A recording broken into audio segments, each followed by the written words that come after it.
Ladies and gentlemen, good day and welcome to the Q1 FY23 earnings conference call of Latent Analytics Limited. As a reminder, all participant lines will be in the listen-only mode, and there will be an opportunity for you to ask questions after the presentation concludes. Should you need assistance during the conference call, please signal an operator by pressing star, then 0 on your touchtone phone. Please note that this conference has been recorded. I now hand the conference over to Mr. Diwakar Pingle from EY Investor Relations. Thank you, and over to you, sir. Thank you, Jacob. Good evening to all the participants on this call. Before we proceed, let me remind you that the discussion may contain forward-looking statements that may involve known or unknown risks, uncertainties, and other factors. Must be viewed in conjunction with our businesses that could cause future results, performance, or achievement to differ significantly from what is expressed or implied by such forward-looking statements. It gives me great pleasure to invite all of you to the Q1 FY23 earnings call of Latent Analytics Limited. The results and investor presentation have been mailed to you. In case anyone doesn't have a copy of the press release or presentation, or you're not in our mailing list, please write to us and we'll be happy to send the same to you. To take us through the results today and answer your questions, we have Rajan and Rajan. The CEO of the company is Rajan Sethuraman, who will be referring to as Rajan. And we also have the CFO, Rajan Venkatesan, whom we'll refer to as Raj. To avoid any confusion, we'll do transcribing. We will start the call with a brief update of the quarter given by Rajan, which will then be followed by the financials given by Raj. Having said that, my pleasure to hand over the floor to Rajan. Over to you. Thanks, Diwakar, and thank you all for joining the call today. I'm just going to share a little bit of the highlights from a business perspective, and then I will pass it on to Raj. So first off, we had a fairly strong quarter in terms of growth in revenue as well as EBITDA on a year-on-year basis. And our EBITDA did come in at a higher than planned range from a percentage perspective. So we need to make the investments that we had indicated in our earlier earnings calls as well. The investments have been largely in the area of addition to the sales and business development bandwidth that we've been making in the US, but also to begin with in Europe and in India as well. And I'll talk about it a little while later. We've also been able to add people to the front end from a client services perspective. And we've been building up our delivery and capabilities as well offshore. Overall, we see good traction for our services, whether it is consulting or the data engineering work or the value propositions that we are building in different entity verticals, industry verticals, or capability horizontals. For example, on the consulting front, we have had a few wins where we are helping organizations with the analytics strategy and the roadmap of initiatives that they should be executing. For example, a recent win in a tax automation fintech company.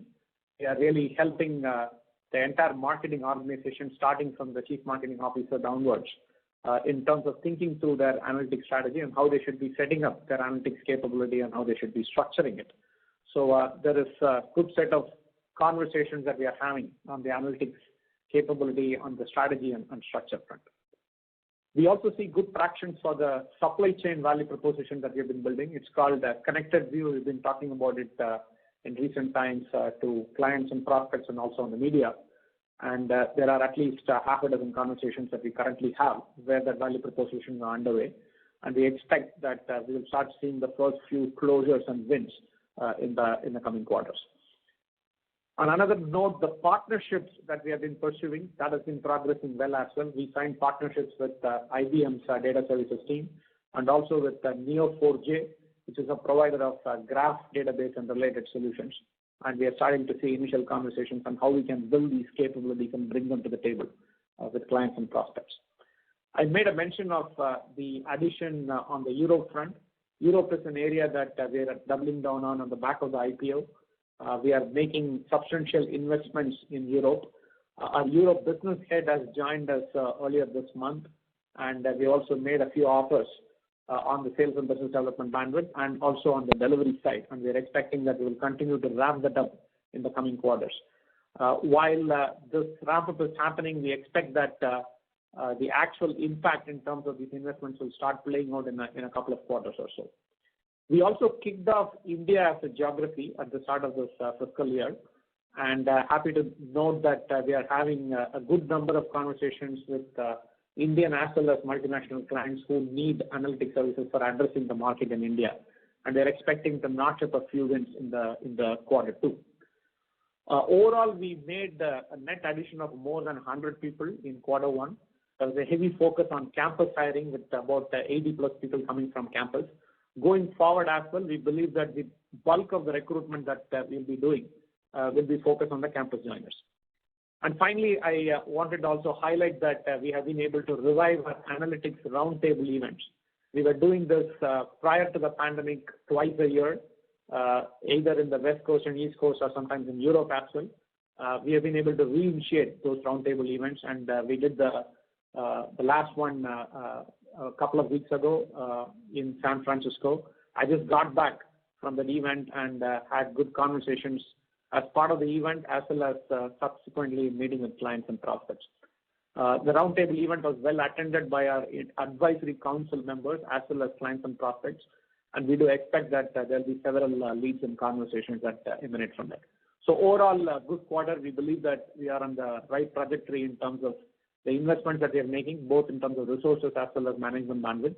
And at this point in time, I'll say that we are fairly confident about the trajectory for the current fiscal.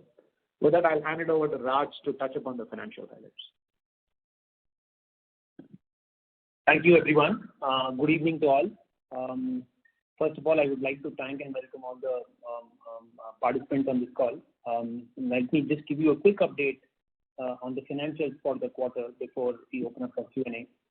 From a revenue standpoint, we reported revenues of about close to about 120 crores for the current fiscal, which reflects a growth of about 37% on a year-on-year basis and 2% sequentially.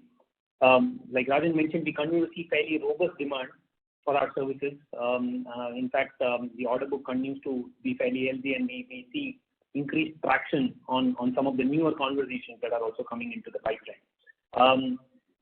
From a profitability standpoint, EBITDA for the quarter stood at about close to about 35 crores, witnessing a 28.5% growth on a year-on-year basis. In percentage terms, the EBITDA for the current quarter came in at 29%, which was in line with our expectations as well, because as one of the things that we continue to state even right through our IPO journey is we will continue to make a lot of investments both from a capability standpoint as well as in terms of enhancing our front-end sales force. So some of those investments that we started to make immediately post the IPO and in the earlier quarters in this fiscal, some of those costs are now coming in. Of course, Q1 also had the impact of wage increments that we had given out, which ranged between 8 to 12% across various levels in the organization. So all of that had a marginal impact on the overall EBITDA margin profile, and that is why you see a small decline from 30.6 that we reported for the last quarter to 29% in the current quarter. Our EBITDA margins, however, of course, still continue to be at fairly healthy levels, and we are confident that some of the investments that we are doing will continue to pay off in the future. In terms of PAT, our PAT for the quarter stood at 40 plus crores, reflecting a growth of about 80% on a year-on-year basis. Of course, the one thing that we do want to highlight is compared to the same quarter last year, compared to the same quarter, compared to the immediately preceding quarter, the tax expense for the current quarter was higher, and the reason for that is in Q4 of FY22 we had a one-time benefit which came from exercise of options, employee stock options, more specifically in the United States, where as per US tax laws you are eligible for a tax break on the exercise of options between the fair market value of the as on the excise and the price at which the shares are granted. So the company is allowed to get a tax break on that expense, which is why the tax expense for the immediately preceding quarter was lower.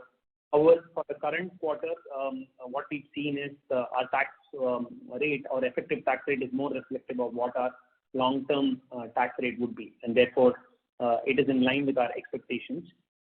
In terms of geographies, US still continues to be the dominant geography for us, contributing about 90+% of revenues. However, in terms of our investment into Europe, we've just very recently hired a head of business in Europe. He in fact joined us on 30th of June this year, and we will continue to make substantial investments in Europe in the coming quarters to ramp up revenues from that region itself. Apart from that, our cash levels continue to be fairly healthy. In the current quarter, we've added about 103 people on a net basis, of which 84 people were campus hires. These are people that we've recruited from engineering colleges, and they are currently in the process of being put through training to be deployed on projects in the coming months. To summarize, we continue to witness good momentum. We, in fact, will continue to make investments in the coming quarters as well, both on the Salesforce side as well as bringing in domain expertise. We will, of course, continue to invest for growth and also pursue inorganic opportunities. That's another aspect that we are doubling down on. We are, in fact, intensifying our efforts to find attractive opportunities. In fact, on a couple of those opportunities, we are moving to a fairly advanced stage at this point in time, and we are hopeful that we will be able to deliver some news on the inorganic front as well in the coming quarters. Overall, fairly healthy growth as well as margin profile for the current quarter, and as management, we continue to remain fairly bullish on the industry as well as our growth prospects. With that, I'll hand it back to the operator, and we can open the floor for Q&A. Thank you. We will now begin the question and answer session. Anyone who wishes to ask a question may press star and 1 on your touchtone telephone. If you wish to remove yourself from the question queue, you may press star and 2. Participants are requested to use handsets while asking a question. Ladies and gentlemen, we will wait for a moment while the question queue assembles. The first question is from the line of Vimal Gohil from Alchemy Capital. Please go ahead. Yeah, thank you for the opportunity. Sir, I just have one question. I mean, most of the other questions you've already answered in your opening comments. Just on the sequential softness, I mean, assuming that you don't have a lot of seasonality to be seen within quarters, any comments on the sequential softness during the quarter? Because if I were to sort of take your dollar revenues, they're almost sort of flattish. While the YOY growth still looks very good, what explains the sequential softness in revenue? Yeah, let me take that, and Raj, you can add in on the exceptional item that we had last quarter. We don't have too much of seasonality. Sometimes we see a little bit of softness in Q3 if budgets are winding down. Our Q3 tends to be the last quarter for clients in the US, but sometimes we have also seen a spike because they have money left to spend and then pick it up. So overall, I wouldn't attribute any seasonality. One thing that we are seeing is that we are pursuing larger opportunities and larger deals, and we've been able to elevate the conversations to more senior stakeholders within the target organization. Some of these conversations, given that they are at least $500,000 or more in size, they are taking a little longer as well, given that procurement organizations also get involved. So there is a little longer gestation period that we see, but when we close the deals, we are able to close them at a higher ticket size. So partly that change is happening in the environment, and that reflects a bit of the softness in Q2. But there is also a point in relation to an exceptional item that we had in Q4. And Raj, maybe you can touch upon that. Yeah, so it was not something substantial, but this was more of an account that we had for the last year, which I think there was due to the recessionary trend that the retail sector was witnessing. This was a account that decided to sort of I would say close the analytics initiatives that they were taking us on. And therefore, there was a one-time settlement sort of an income that was booked in Q4 of last year. Not fairly significant, but adjusting for that, the dollar growth, even if you adjust for that one-time item, the dollar growth even in the current quarter on continuing basis would have been closer to about 4+%. So that is what is resulting in a slight bit of softness when you see in Q1 of current year compared to Q4 of last year. But overall, like I mentioned, and what Rajan also mentioned is a few of the deal sizes that we are currently pursuing. We've seen a big uptick in the deal sizes itself. Some of those deals that we expected to close in the current quarter, there has been a slight push, and some of those we've not been able to win. Some of the deals that we were able to close as well, we were not able to book the full revenue because we were able to realize only 1 month's revenue in the current quarter. But they will all come into the revenue book in the following quarter. So some shifting of deals happened in current. Be a small bit of top in Q1 compared to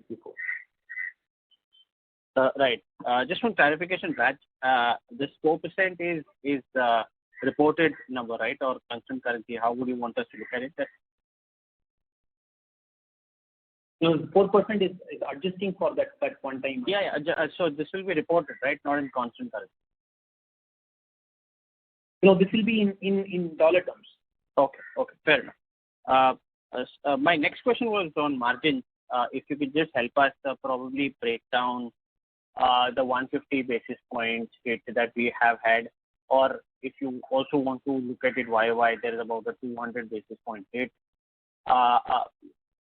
If you can break it down, how much of it has come because of wage hikes or higher investments, how much of it has come because of on-site shift or offshore shift or whatever. So if you can just break that up for us, please. Yeah. So I'll give you a high-level breakup of how the margin has moved from 30.6 to about 20.9%.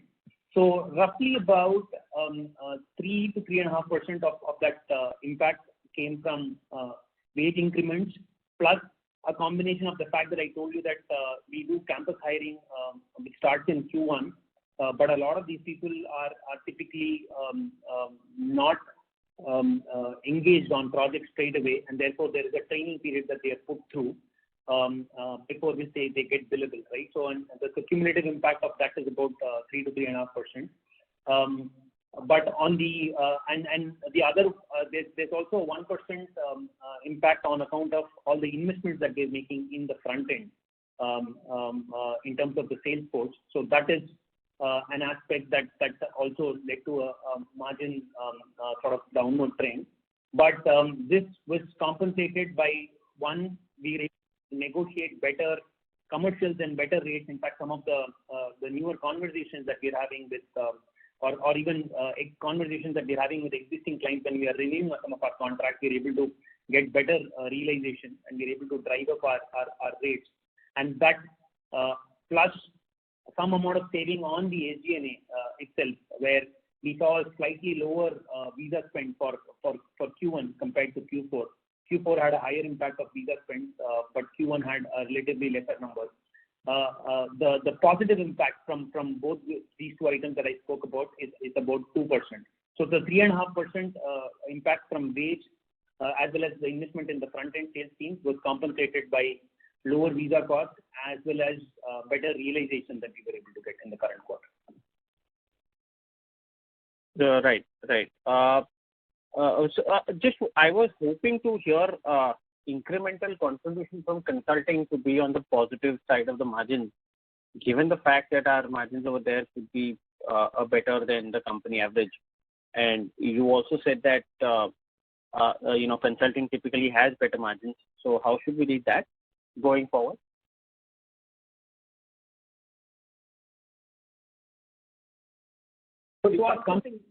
Sorry, Raj, let me just give the qualitative perspective and then you can give the quantitative. Yeah. Consulting work in general tends to be a higher margin because we also deploy more seasoned, experienced people, right, on those engagements. And they tend to be short, intensive affairs, but creating the roadmap and the strategy for the organization. We are expecting that more of our clients and prospects, there will be a need for those kind of consulting conversations. Even on the most recent trip that I was on, at least 60-70% of the conversations were around how is the analytics capability in that organization set up, right? Does it have the right focus, strategy?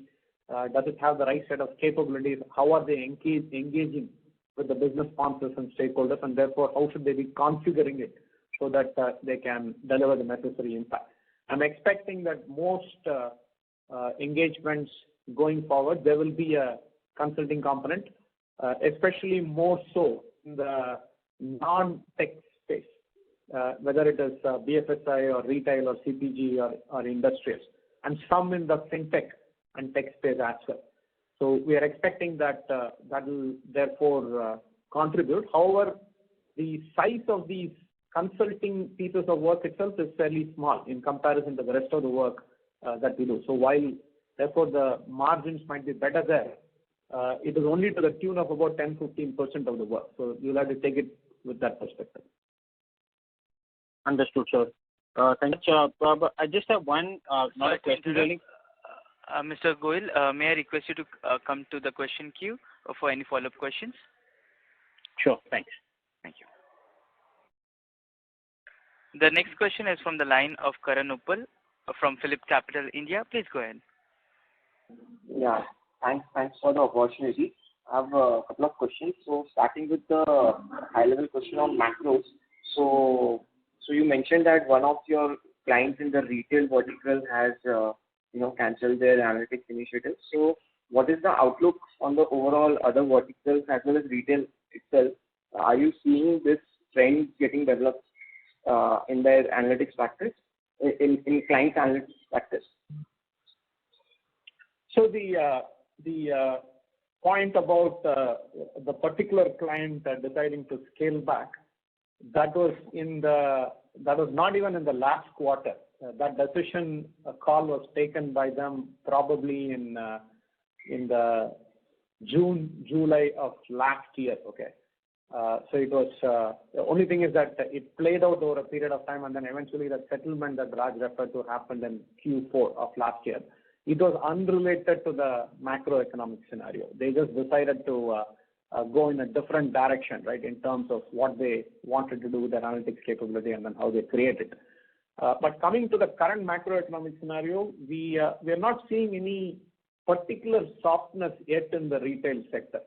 Our conversations with clients in retail, as well as in other sectors, they are continuing along the lines that we had initiated even prior to the current macroeconomic concerns coming up, right? Be it the inflation or consumer spending or the ongoing war, right, in Ukraine. The conversations are going on. The only thing we see is that the closure is taking a little longer, but as I said, we attribute it more to the size and the complexity of the conversation and the fact that in many instances there are more layers of approvals, including procurement coming into the picture. So I don't see that as a sign of macroeconomic influence. However, we do want to watch this carefully.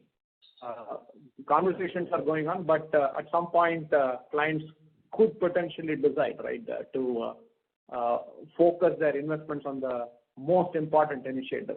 What we are endeavoring to do and something that we have in our control is that the value propositions that we are taking to the table are directly in relation to either revenue enhancement or cost control, so that it directly helps the clients do more with less, even if there are cutbacks in the analytics budget. So that is how we are positioning the current going in value propositions as well as the ideas that we are taking to market. So at this time, overall, I would say that we don't see any cause for concern yet, and we maintain an cautiously optimistic outlook in terms of spending that will continue, right, on data analytics.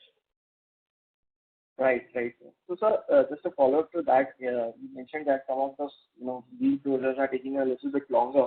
So, in that context, given that analytics itself is growing at 20% kind of a CAGR run rate, so shall we assume that Latent View would be able to meet that kind of a benchmark, or do you think that you will you will be lagging behind? So you have seen the growth rates that we had in the last fiscal, where we were able to outperform that industry average that we just talked about. We believe that given the strong value propositions that we are able to take to the table, we will be able to maintain a similar outperformance trend in relation to the industry growth rate for this fiscal year. Okay, sir. Thanks a lot for that clarification. Just last question is on margins. So margins, you highlighted that investment and wage hikes impacted the margins this quarter. But I just want to get a medium-term outlook in terms of the investments. Will these investments continue for the rest of the year? If yes, then what could be the medium-term outlook on the margins front, given the supply side pressures as well as you are investing a lot? Yeah, no, we will continue with the investments. I mean, I mentioned in my opening comments that where we are currently landing on the EBITDA and the margins is well above the planned 26 to 28%, right? And this is something that we've indicated on previous calls as well. So we are doing much better than that. And as indicated earlier, any supranormal margins we will want to take and plow it back into the business. And that is a philosophy that we are sticking to. We will continue to stick to.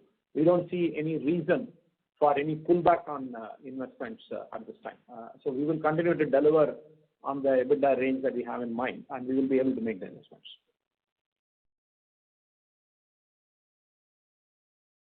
Mr. Opa, may we request you to come to the question queue for any follow-up questions? The next question is from the line of Krishna Thakkar from Anand Rathi. Hello, so am I audible? Yeah, you can hear me. Thank you for the opportunity. So I know you spoke a little about retail. So going forward sequentially, should we expect it to start moving up, the retail vertical?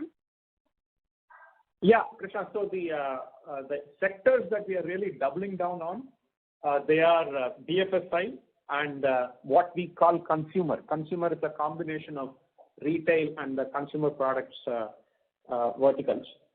These are sectors where we are also doubling down, right, in terms of the investments. So we hired a business head for the retail practice who joined us in Q1.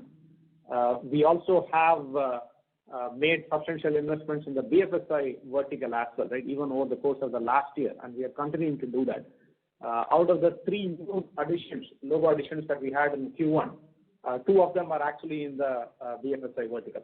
So we are expecting that there will be continued traction in terms of growth in BFSI as well as in consumer, which is a combination of retail and CPG, into the coming quarter. So over a 4 to 6 quarter kind of a time frame, I expect that BFSI and retail and CPG's contribution to the overall revenue kitty will continue to increase.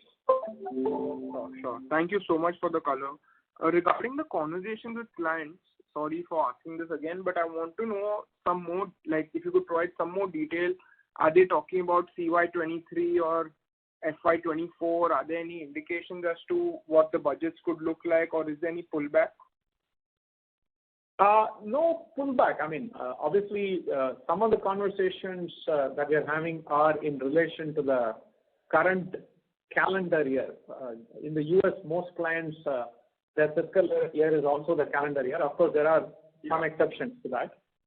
So the conversations that are currently underway, they pertain to initiatives that they can kick off in the current calendar year itself. And some of these will also spill over, right, into the next calendar year for them and fiscal year for them, right? We are also having conversations in relation to what they should be doing over the next 2-year time frame. The consulting work that we are doing, where we are talking about the strategy and the roadmap, it is not limited to just what they can do in the current fiscal or calendar year. It is more about setting up a book of initiatives that they need to execute over the next 2-3 years. And the indications that we see in the consulting conversations are anything to go by. I would say that most clients are fairly keen, right, to get this underway. There was a little bit of this euphoria around getting on to digital transformation and analytics initiatives last year, with everybody trying to kick off something or the other. What I see now is a little bit of that rethink that we should be more thoughtful in terms of what we do, and therefore we should be considered in terms of how do we set up our analytics capability, what should be the strategy, and what should be the set of initiatives, which is a good sign because they get people like us involved in those conversations. We can help them think through that. It also creates more visibility for us in terms of the work that is likely to follow through, right, on the back of the consulting engagements. Understood. And my last question is regarding attrition. I know our employee mix is different than the rest of the IT services. So if you could throw some light on attrition, that would be great. Yeah, attrition shot up for us as well, like any other IT services, and especially the ones who are focused on the digital and data analytics space.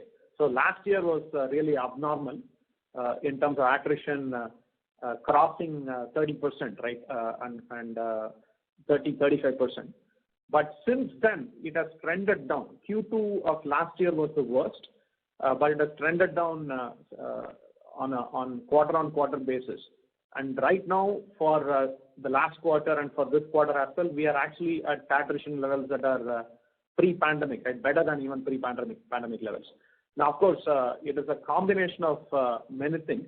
I think that demand for analytics professionals continues to be fairly strong in the market, whether it is pure play firms like us or whether it is analytics capabilities of other larger organizations, product and startups, or whether it is GCCs, right, that are also hiring analytics people. I think the demand environment is still strong, and that is kind of reflected in the renege rates and the number of candidates that we need to interview, right, and make offers to, right, for getting what we need. But having said that, I think we have done a bunch of things to help improve employee engagement and manage attrition. One very good thing that we were able to roll out was an ESOP plan, which covered over 1/3 of our people prior to the IPO, and that is helping at least with all the more tenured people, right? The attrition levels are quite low compared to even pre-pandemic levels. We also had several compensation revisions in the last 18-month period, and that has helped us benchmark and bring our compensation levels, right, to the right numbers. So these things are contributing. I mean, that coupled with the fact that we do fairly interesting work that challenges our people and gets them to learn and develop new skills, that is all helping. But this is a fairly high demand space. Attrition levels are definitely higher even in comparison to normal IT industry standards. How we plan to tackle that is more through the campus hiring, right, that I and Raj mentioned earlier.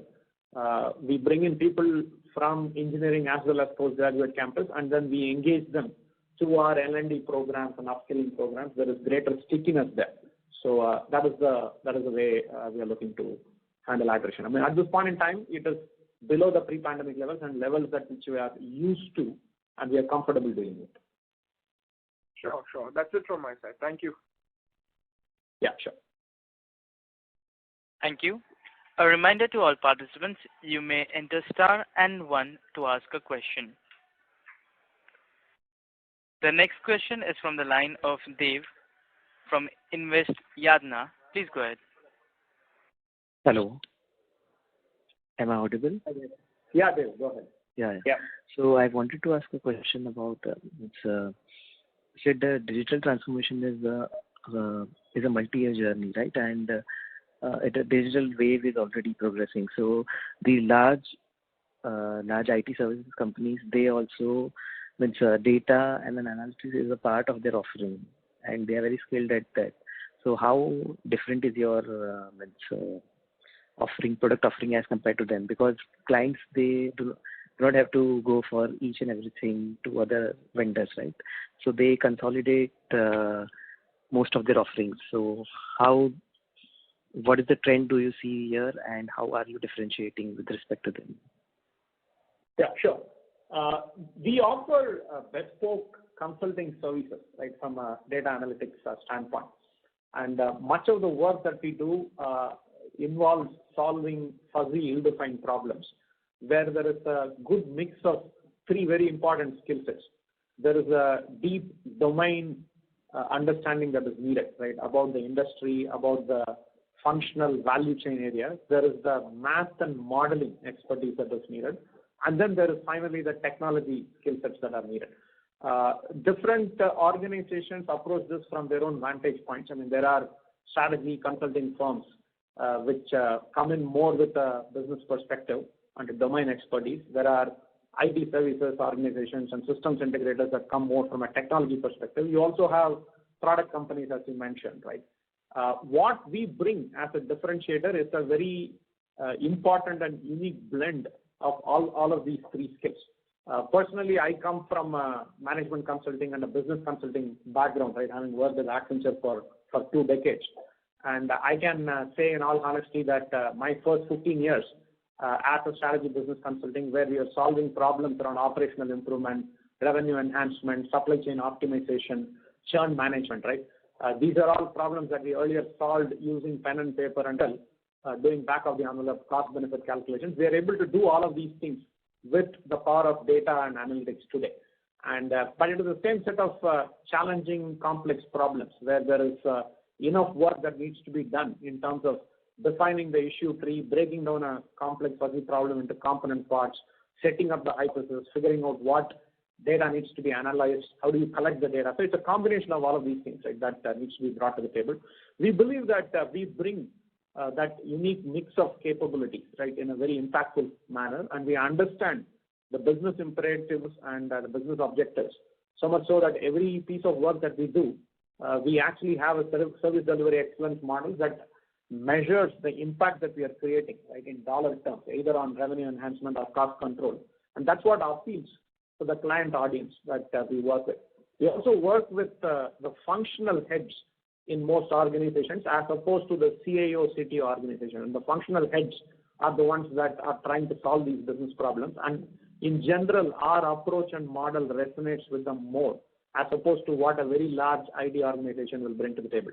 Larger organizations are focused more on the bigger replatforming, ERP implementation, application maintenance kind of engagements, and their capabilities with respect to what we do is still fledgling at best. I mean, you see large organizations, even like an Accenture, acquiring smaller data analytics companies to build these kind of capabilities. So we believe that we are in a fairly good place in terms of what we bring to the table and the type of problems that we go after.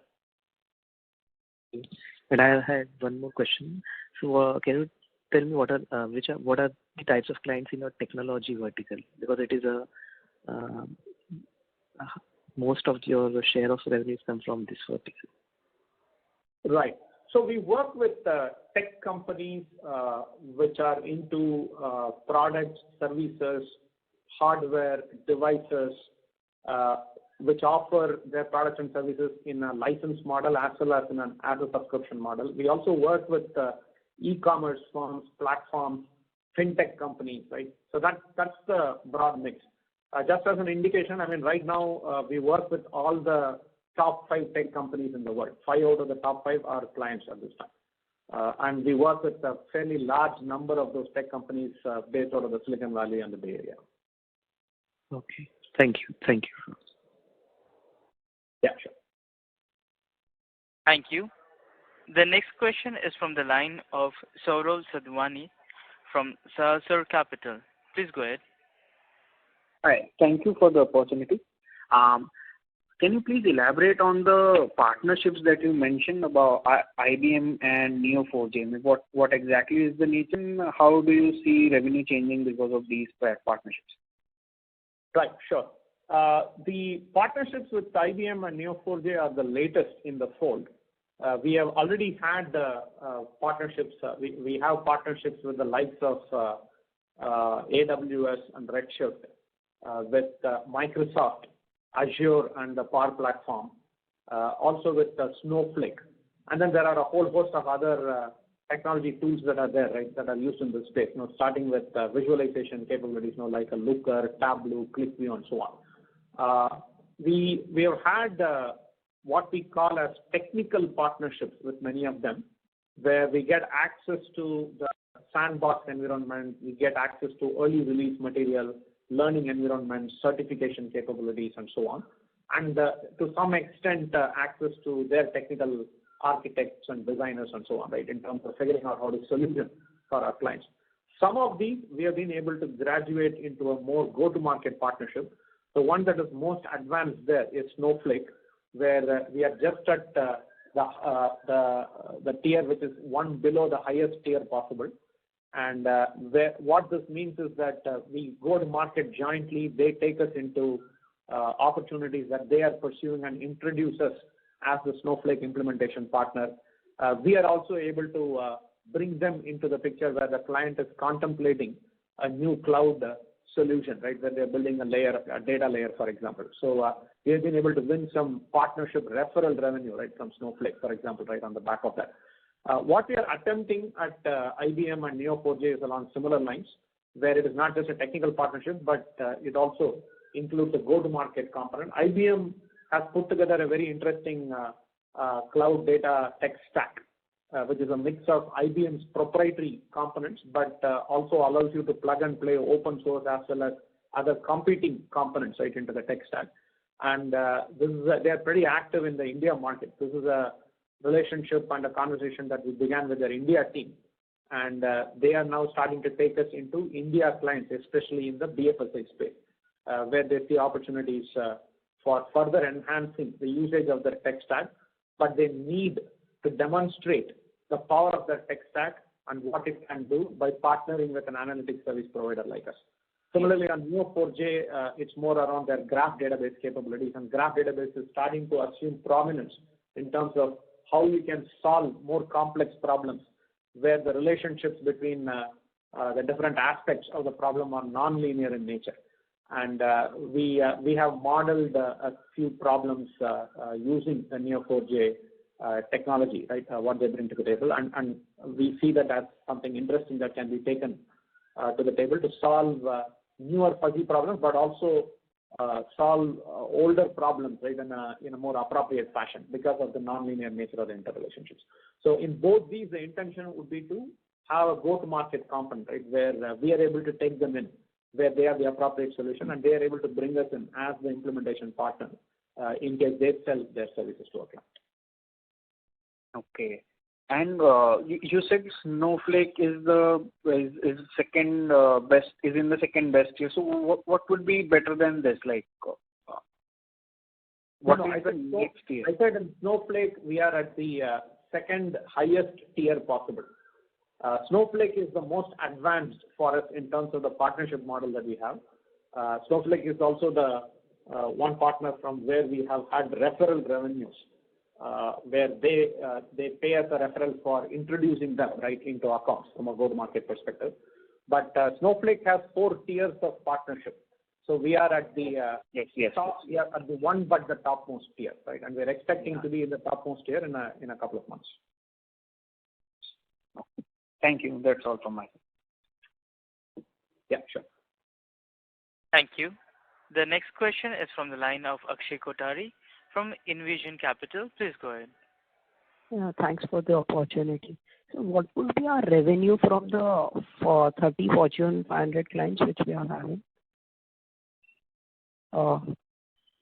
So Raj, do you want to take that? I think it'll be fairly high. I mean, the work, I would imagine that it is of the order of like 70% of the revenue, or probably even higher. But Raj, you will probably have the exact numbers. Yeah, I don't have the exact number handy with me at this point in time, but it will be of the order of magnitude that you spoke about, Rajan. So about 70% plus should be revenue from Fortune. If anything, actually, it will be even higher. More like 75 to 80% is my number, but I don't have that number straight away handy with me right now. Okay. And is there any room for growth in this Fortune clients? Because I think the competitors are already having, and the SI companies are already having a large share of these clients. So is there any room for growth? That's the question. Absolutely. I mean, there is opportunity for growth not only in the existing Fortune 500 clients that we work with, but we can actually open up a lot more of the Fortune 500 companies as well. As I said, all of these guys, right, all of these Fortune 500 companies, they have an ecosystem of partners and service providers that they work with. They will be working with the large strategy consulting firms. They'll be working with several systems integration firms. They'll be working with other niche product companies.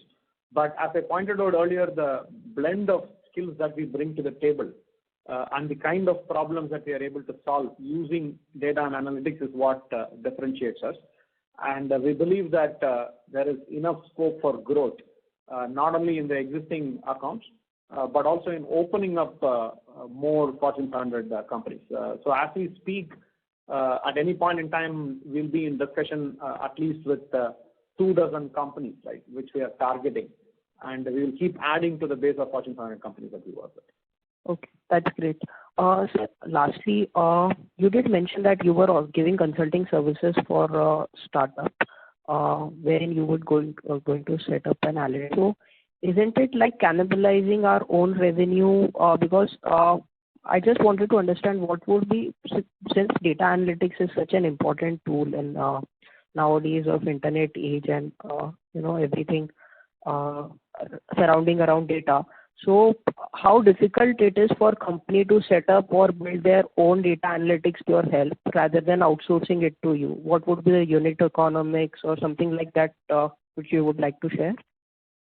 Yeah, I mean, to address the first part of your question, it is not exactly cannibalizing. I mean, many of these organizations that are looking to us for a strategy, an analytics strategy, consulting kind of an exercise, they also fully realize that their own maturity, right, in terms of understanding the spectrum, the art of the possible within the analytics space is limited. That is why they turn to somebody like us.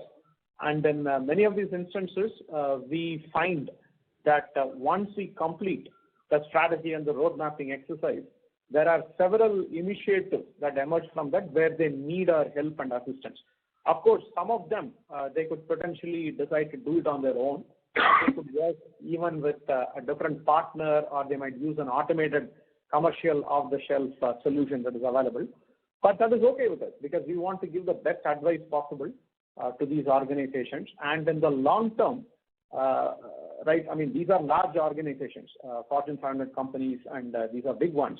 So the idea is that if you are helping them think through the strategy and the roadmap, that we get a seat at the high table, we get early view into what is it that these organizations are looking to accomplish and what can they accomplish, and therefore we get involved in several initiatives downstream. I can say that in the 2-3 exercises that are currently underway, we do see a fairly initiatives emerging from the consulting exercise in which we will get involved. And we are not particularly worried about whether an organization will be able to build an internal capability. This is a very dynamic, Akshay. That is the other point. It is hard for any organization to actually acquire, build, and retain the kind of talent that is necessary to capitalize on the latest and greatest that is happening in this space. That coupled with what we can bring to the table in terms of cross-pollination approaches that other organizations are using, and the expertise to address them from an analytics perspective, that is what is important, and there is a lot of value in that which organizations realize. So we are comfortable helping these organizations on the consulting front, and we do see a good stream of work emerging from those exercises. Okay, that's great, sir. That answers my question. Thanks a lot and all the best. Thanks, Akshay. Thank you. The next question is from the line of Karan Uppal from Phillip Capital India. Please go ahead. Yeah, just one clarification to start with. Your top 6 to 20 clients have seen a drop. So is it related to that retail vertical client? Hey, sorry, Karan, I couldn't hear the question clearly. Can you repeat? Yeah, I was saying that your top 6 to 20 clients have dropped on a sequential basis. So is it related to the retail vertical client? No, it is not related to that. I think that will just be a change in the mix of revenue that we will probably be getting. So you're talking about how much revenue contribution is coming from the next 6 to 20 clients, right? And not the top 6. Yeah, 6 to 20, yeah. Correct, yeah. I think the top 5, they have accelerated even more in the last quarter in particular. I mean, our number 2 client has now become our number 1 client. Actually, yeah, number 2 client has become number 1 client because they have actually grown dramatically in the last quarter, right? The quantum of work that we are doing. So there has been a little bit of further acceleration in the growth in the top 5 clients. So that will be the main contribution. Raj, did I get that right, or is there some other color you wanted to provide? That is correct. So our top 5 clients continue to have the share of their contribution has gone up even more, and that is to some extent showing up as lower contribution from the next bracket of clients. Okay. Next is on the TCV. If you can share any forward-looking deal pipeline or the deal wins which you are winning, just to help us understand overall in terms of the visibility. Yeah, we have not been putting out a deal pipeline or an order book so far. I think we need to mature a little bit more as a public company before we are able to offer guidance. But I can share what has been the typical, right? And then I can say that it's actually improving, right, in comparison to the typical. Typically, at any point in time for the fiscal, before when we start the fiscal, we have visibility into about 60-65% of what we are targeting as revenue for that year, based on the confirmed statement of work that we have and the extensions, right, that we are anticipating at a very high probability. And typically what happens is over the course of the fiscal, based on the pipeline of fresh opportunities that we are chasing, they start converting, and the extensions that we have at lower probability also, as we get closer to the extension date, they come through. I would say that we are getting better on that in terms of we now see that the probability of renewal for many of the ongoing work is much better, because in many of these instances, we've been working with the client for 2 years or longer. And if you've been working with the client for 2 years or longer, generally we don't see any kind of slippage happening, unless the client takes a very dramatic decision, right, in terms of chopping down their analytics external outsourcing, or deciding to do a different route, or there's some major structural change in the organization. Those instances are very few. We don't see too many of that. So one thing that we are seeing is that the probability of extension are getting more certain, right, with the passage of years.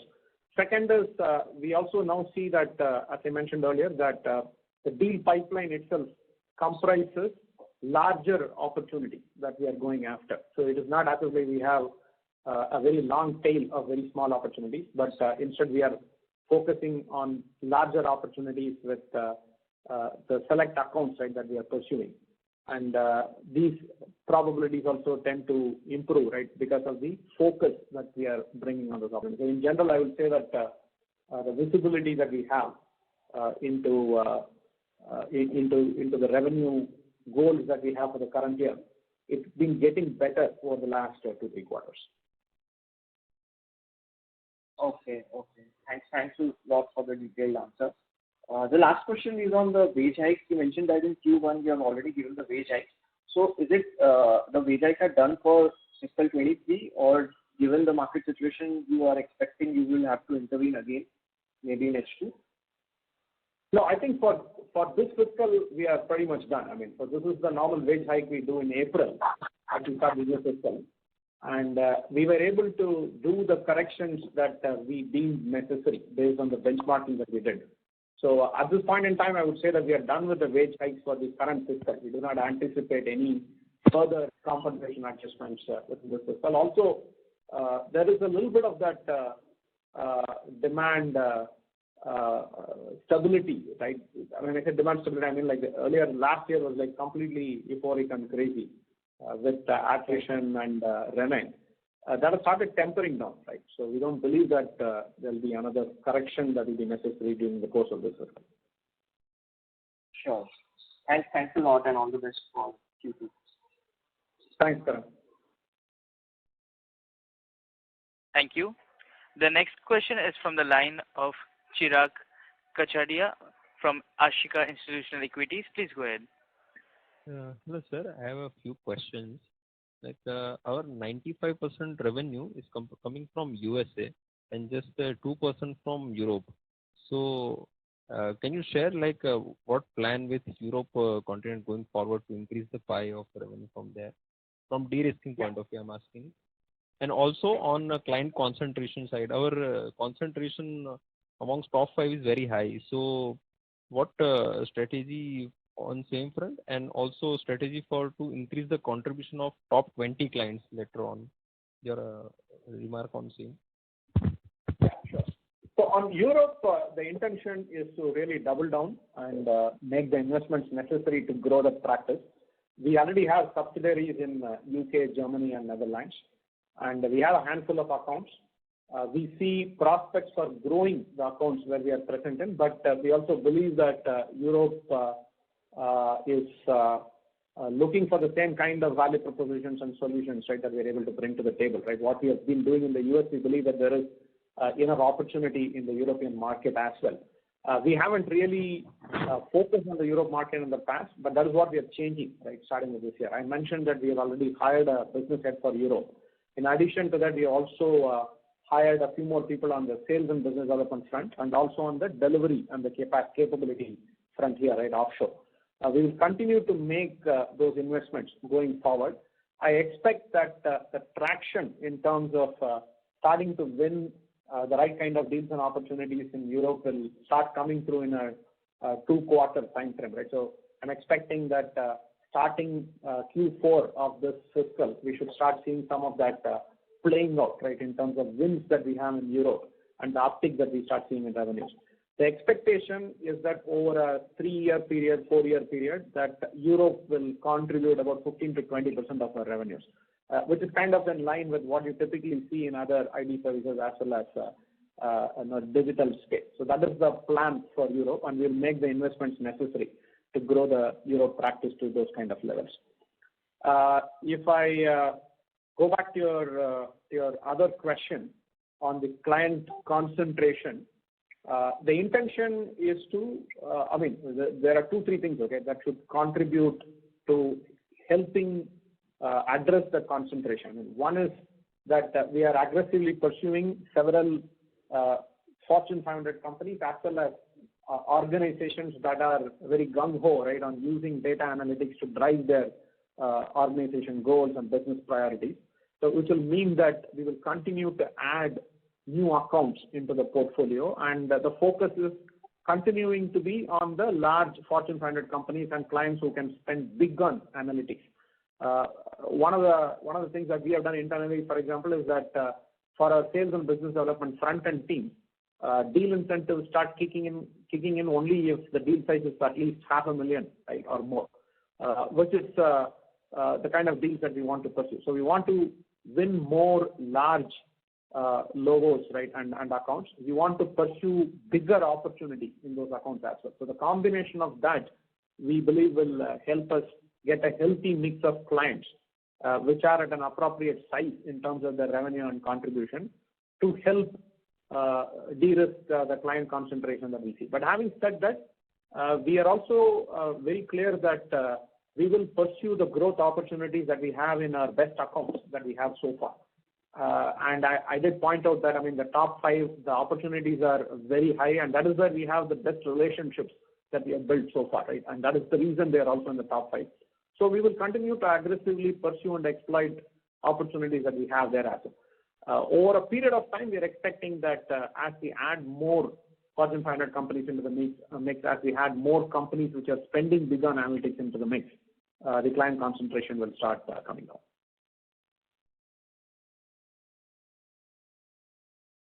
Thank you. Due to the paucity of time, we will wait and take the last question from Krishna Thakkar from Anand Rathi. Hello, sir. Thank you for the opportunity again. So I know we maintain a bench of 15 to 20%, and given that we had an intake of 100-odd employees this quarter, I was wondering if you could just share with us what the utilization was for this quarter. For the current quarter, I think we were at about 80%, 78-80% utilization. The bulk of the people have come on board from the campus in the last 3-4 weeks or so, right? And we are expecting that we will add more people. but we also shortened. Okay, I wouldn't say shortened. We have restructured the L&D and the boot camp and the training programs to allow for some faster deployment into the projects, while some of the learning and development happens in parallel, right? The capstone project and some of the other things. So we are expecting that people will get pulled into productive build work sooner than what we have experienced in the last fiscal. For example, in the last fiscal, I think we did have a fairly higher percentage of unbilled people in Q2. I think it will go up in Q2 because of the additions that we are making from a campus perspective, but we are also looking at how we can accelerate the deployment into productive work. So we'll know how this pans out in the coming weeks, right, as we implement that changes. So do we have any target for fresher hiring for the year? Yeah, for the current year, as in like people who will onboard us in this fiscal, I think we had a number of 250. We have onboarded already about 100 people from engineering campuses. We have onboarded also another 20 people or 25 people from business schools and postgraduate campuses. I think there'll be a few more left from postgraduate campuses. There is another 100 odd people who will be onboarding us from these campuses. Okay, so that is what we expect in the current fiscal. We might do some off-campus hiring depending on the demand flow, right, and how much of an uptick we see in Q2, Q3, right, in terms of closures and demand. For the next fiscal, we have already kicked off the campus hiring program. These are offers that we will start making now in September onward. Actually, we already started visiting campuses, but these people will join us only from May, June of 2023. So they will actually come in only in the next fiscal. For the current fiscal, about 250 was the number, and I think that's what it will be. Maybe we will do maybe a round of off-campus depending on the demand. Understood. Thank you so much, and best of luck for the rest of the year. Yeah, thanks, Krishna. Thank you. I would now like to hand the conference over to the management for closing comments. Yeah, hey, thanks, Jacob. So the main thing I wanted to end with is that we are fairly confident about the traction and the resonance that our value propositions and solutions have in the marketplace. I'm especially happy with the recent roundtable event that we did, where we had our advisors as well as clients and prospects attend and exchange a good set of ideas, right, that they can take back to their work in terms of implementing analytic solutions. Overall, I feel that the inflection point that we had talked about earlier, right, in terms of companies doubling down on their analytics initiatives, is still in play. I also see that organizations are becoming more holistic and integrated in their thought process when it comes to analytics initiatives, and therefore these initiatives will move from being fringe initiatives to becoming more mainstream and more central, right, to the execution of the organization's business strategy and goals. And that augurs well, right, for us in terms of the full suite of capabilities that we bring to the table, right from consulting, strategy, data engineering, look back, look ahead analytics, right. So that full capability suite is important for that holistic integrated approach that organizations are thinking about. It will also mean that there will be larger deals, longer term deals, and more stickiness as we go forward. So combination of all of that, I would say that we are confident about what is happening. Of course, we will continue to execute on building out the value propositions and the capabilities, making the investments that we need to make at the front end, right, in terms of both client servicing as well as sales and business development. But overall, I feel that we are on a good track here, and we will want to continue to execute well, right, in the remaining quarters as well. With that, I'll turn it over to Raj if he has any closing comments. No, Rajan, I think you pretty much covered everything. In summary, I think the one aspect that maybe I'll briefly touch upon is the fact that, of course, the current book of work that we are sitting on, as well as the new conversations and pipeline that we are continuing to witness, makes us believe that there is significant runway ahead of us, which also gives us confidence as management to continue to make some of these investments in the front end as well as building out capabilities. What we do believe is while the industry is poised for growth, at this moment there are some early indicators of say recessionary trends or inflation in the US.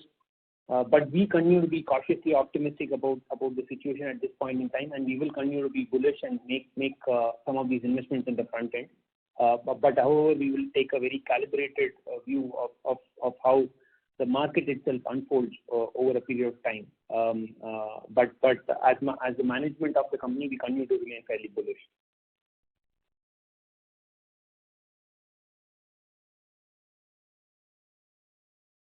Thank you. On behalf of Latent View Analytics, that concludes this conference. Thank you for joining us, and you may now disconnect your lines. Thank you all. Take care. Thank you.